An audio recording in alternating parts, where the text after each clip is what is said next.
जया रसोई में आलू के पराठे सेक रही थी। तभी उसे पति के चिल्लाने की आवाज़ सुनाई दी। जया, कितनी देर हो रही है? मैंने तुम्हें कल रात को ही कह दिया था कि सुबह जल्दी नाश्ता बना देना, लेकिन तुमसे तो एक काम भी ढंग से नहीं होता है। नवीन गुस्से से चिल्लाते हुए बोला। तो जया ने जल्दी से एक कटोरी दही फ्रिज से निकालकर प्लेट में सजाई और 2 पराठे रखकर कमरे की ओर भागी। हड़बड़ी में उसका पैर साड़ी में उलझ गया तो वह गिरते गिरते बची। हॉल में बैठे हुए मनोहर जी सारा दृश्य देख रहे थे। तभी उनकी पत्नी जानकी जी पूजा करके आई और उन्होंने सबको प्रसाद दिया। नवीन के चिल्लाने की आवाज़ फिर से आई। जया, जया, मेरा बैग तो ठीक से पैक कर दिया है ना तुमने? पता चला कि कोई ज़रूरी फाइल रह गई हो। जया रसोई में पराठे बेलते हुए बोली। हाँ जी, मैंने सारी फाइलें ठीक से रख दी है।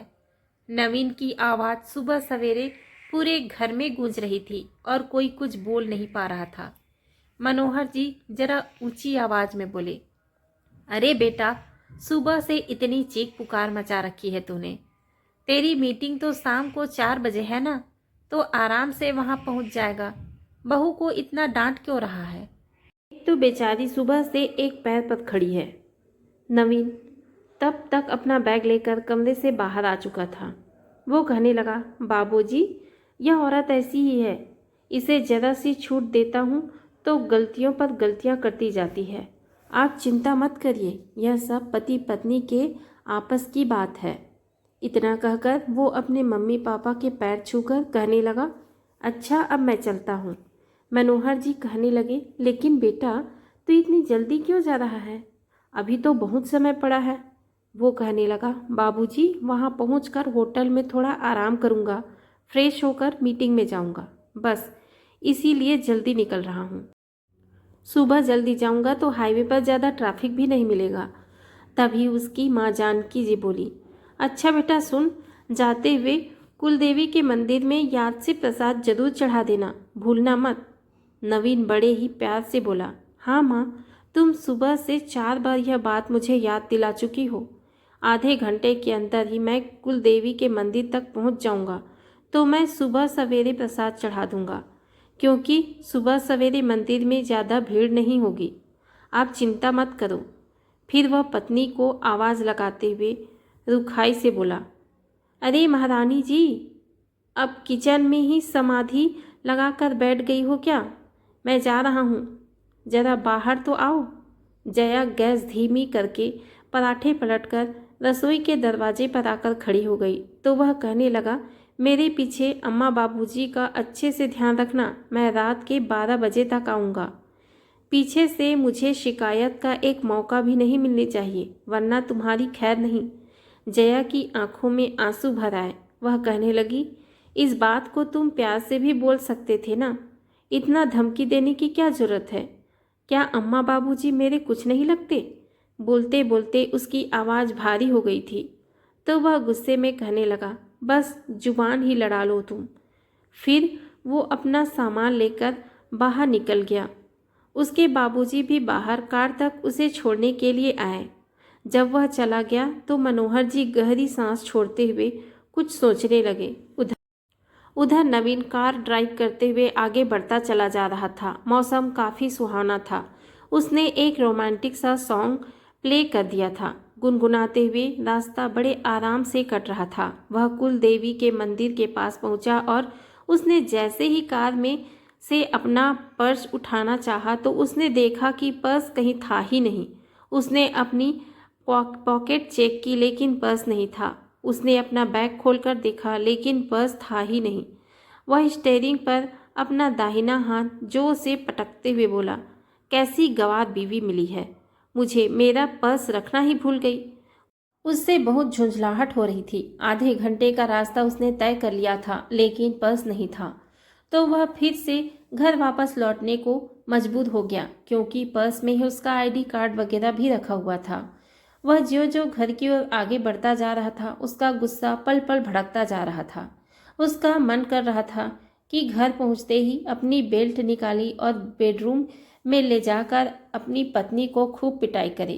वैसे भी छोटी छोटी बातों पर भी वह पत्नी पर हाथ उठा दिया करता था, और आज तो वैसे भी उसका मूड बहुत खराब हो गया था।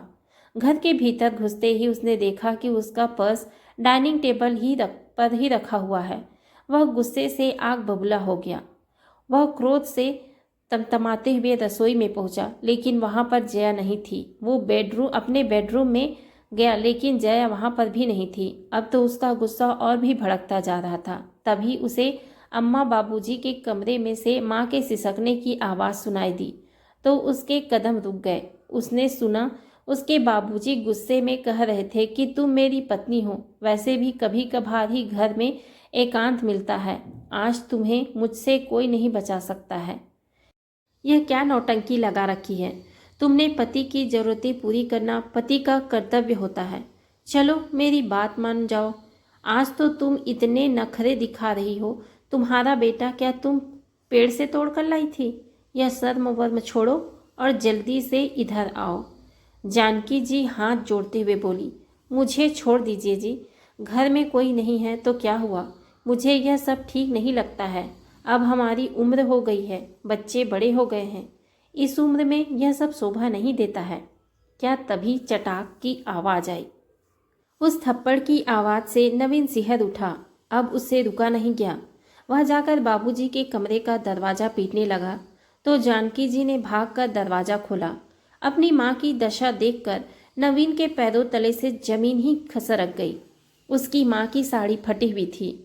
उनके नोचे हुए ब्लाउज से उनके कंधे के नीले निशान साफ दिखाई दे रहे थे। माँ को इस हालत में देखकर नवीन गुस्से से फुफरा कर उठा। बाबूजी, आपको शर्म नहीं आती? क्या माँ के साथ ये आप क्या कर रहे थे? माँ के साथ जबरदस्ती करते हुए शर्म नहीं आई आपको? मनोहर जी पहले तो 2 पल को सब कपा गए, फिर अपने आप को संभालते हुए बोले, मैं तो बस पति होने का अधिकार जता रहा था। ये पति पत्नी की आपस की बात है बेटा, इससे तुझे क्या? नवीन गुस्से में बोला, आपकी पत्नी है, कोई सामान नहीं जो आप इनका इस्तेमाल कर रहे थे। मनोहर जी जरा तलक आवाज में बोले, तू भी तो अपनी पत्नी से दिन भर बदतमीजी करता रहता है। क्या तू बंद कमरे में अपनी पत्नी के साथ जबरदस्ती नहीं करता? तब तेरा यह ज्ञान कहाँ चला जाता है? उस दिन बहू को कितना तेज बुखार था। सुबह वह उठकर आई तो उसके चेहरे पर नीले निशान थे। वह लंगड़ा कर चल रही थी। तुझे क्या लगता है कि तेरे बाप को इतना भी पता नहीं है कि बंद कमरे में तू बहू के साथ कितना अत्याचार करता है? तो अगर वही सब मैं तेरी माँ के साथ कर रहा हूँ तो तुझे क्या प्रॉब्लम है? नवीन की पलकें झुक गई थी। तभी उसने देखा कि जया बाजार से घर आई। घर की स्थिति देखकर वह स्तब्ध सी रह गई।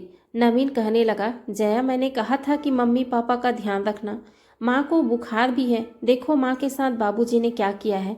मनोहर जी कहने लगा, बेटा मेरे सवाल को नज़रअंदाज मत कर। माना कि मैंने बहुत बड़ी गलती की है। मैं अभी अपनी पत्नी से माफ़ी मांगता हूँ और आगे भविष्य के लिए वादा करता हूँ कि ऐसी कभी नहीं करूँगा। लेकिन तू बता, क्या तू अपनी पत्नी को दुख पहुँचाना बंद कर देगा? क्या तू भी अपनी पत्नी से माफ़ी मांगने को तैयार है? अपने अहंकार को पीछे रखकर तुझे अपनी गलती स्वीकार करनी है। नवीन का सिर झुक गया था। उधर जया की आंखों में भी आंसू छलक आए। वह धीमे कदमों से चलती हुई अपने सास के पास जाकर खड़ी हो गई। उसे तो अभी भी यकीन नहीं हो रहा था कि उसके ससुर जी ऐसा कुछ कर सकते हैं।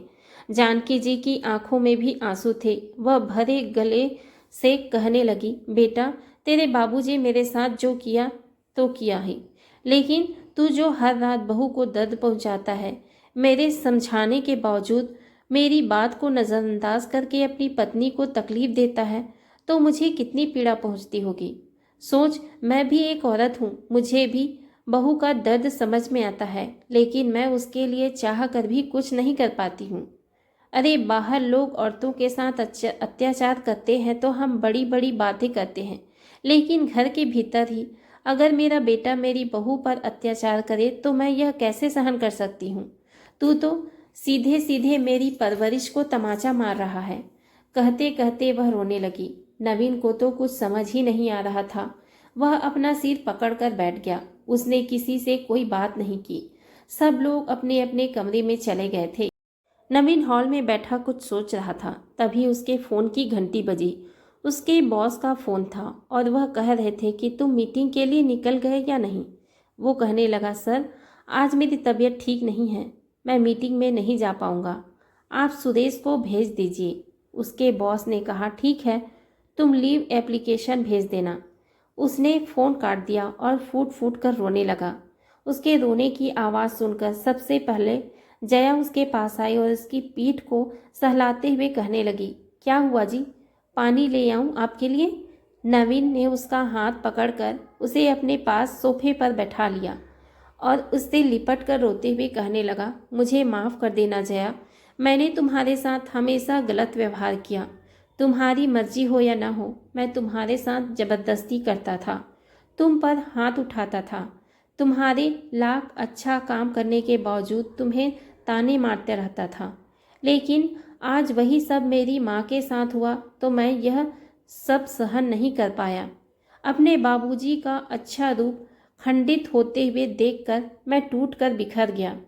वह तो अच्छा हुआ कि हमारे बच्चे नहीं हैं, वरना अपने पिता का ऐसा रूप देखकर वह भी हमेशा डरे सहमे से रहते और कभी मुझे सम्मान नहीं दे पाते, जैसे कि आज मेरे मन से बाबूजी के लिए सम्मान कहीं खो सा गया है। लेकिन मैं वादा करता हूँ कि आगे से खुद में बदलाव लाऊंगा। आज के बाद से ना तो मैं तुम्हारे साथ ज़बरदस्ती करूँगा और न तुम पर हाथ उठाऊँगा और न चीखूँगा चिल्लाऊँगा। प्लीज़ मुझे माफ़ कर दो। कहते कहते वह सिसकने लगा। तब जया ने धीरे से कहा, ठीक है, आप मेरे पति हैं, मैं आपको माफ़ करती हूँ। मैं हमेशा यही सोचती थी कि अपने अच्छे व्यवहार से आपका दिल जीत लूँगी, आपके व्यवहार में परिवर्तन ले आऊँगी। आपको अपनी गलती का एहसास हो गया है, मेरे लिए इतना ही काफ़ी है। नवीन भरे गले से बोला, लेकिन माँ का क्या? पता नहीं माँ कितने दिनों से यह पीड़ा झेल रही थी। मैं बाबूजी को कितना अच्छा इंसान समझता था, लेकिन वह माँ के साथ क्या कर रहे थे? कहते कहते वह रोने लगा। तभी जानकी जी कमरे से बाहर आई। उन्होंने अपने कपड़े बदल लिए थे। उनका चेहरा भी चमकता हुआ सा दिखाई दे रहा था। वह कहने लगी, बेटा, तूने जो भी देखा वह बस एक नाटक था। तेरे बाबूजी ने मेरे साथ कोई गलत व्यवहार नहीं किया है, वह तो बस तुझे तेरी गलती का एहसास दिलाना चाहते थे। यह सुनकर नवीन हक्का बक्का सा रह गया। तभी मनोहर जी भी मुस्कुराते हुए कमरे से बाहर आए और कहने लगा, बेटा, यह सब तुझे तेरी गलती का एहसास दिलाने के लिए किया गया, एक नाटक ही था। मैंने ही जानबूझकर तेरा पर्स गाड़ी से निकाल दिया था ताकि कुल देवी के मंदिर पहुंचते ही तुझे पर्स की ज़रूरत महसूस हो और तू घर वापस चला आए। हमने बहू को भी जानबूझकर तुरंत ही मार्केट जाने के लिए कह दिया था ताकि उस वक्त घर पर हम अकेले हो और तुझे पूरा यकीन हो जाए कि मैं तेरी माँ के साथ गलत कर रहा था। जानकी जी कहने लगी, और हाँ बेटा, अपनी योजना के तहत ही मैंने तुझे बार बार कुल देवी के मंदिर जाने पर जोर दिया ताकि तू कुल देवी के मंदिर के पास अपना पर्स न दिखे तो वापस घर आ जाए। हम तो बहू को मार्केट भेजने के बाद तेरे यहाँ वापस आने का इंतज़ार ही कर रहे थे। जब हमने देखा कि तेरी गाड़ी आ रही है तो हमने अपनी एक्टिंग शुरू कर दी। इतना कहकर वह हंसने लगी। अगले ही पल नवीन का चेहरा कठोर हो गया। वो गुस्से से चिल्लाते हुए बोला, तो अगर आप लोग एक्टिंग कर रहे थे तो मैं भी बदलने की एक्टिंग ही कर रहा था। यह सुनते ही एक पल को वहाँ सन्नाटा पसर गया। तभी वह हंसते हुए बोला, क्यों एक्टिंग करनी, क्या आपको ही आती है? अरे बाबा, मैं अभी एक्टिंग कर रहा था, लेकिन सच में मुझे मेरी गलती का एहसास है, वह संजीदा होते हुए बोला। तो फिर सबके चेहरे पर राहत की मुस्कान तैर गई और नवीन सबके सामने कान पकड़ते हुए बोला, आगे से मैं घर में गलत व्यवहार बिल्कुल भी नहीं करूँगा, आप सबसे पक्का वादा करता हूँ। जया अपने सास ससुर की ओर आभार भरी नज़रों से देखते हुए सोचने लगी कि यदि हर घर में सास ससुर ऐसे हो जो बहू के दुख तकलीफ़ों को समझकर उसे दूर करने की कोशिश करे तो शायद किसी भी ससुराल में कोई भी बहुत दुखी न रहे। तो दोस्तों, आपको मेरी लिखी हुई यह कहानी कैसी लगी, कमेंट के माध्यम से ज़रूर बताइएगा। और कहानी अच्छी लगी हो तो प्लीज़ मेरे चैनल को लाइक कीजिए, शेयर कीजिए एंड सब्सक्राइब कीजिए। Thank you.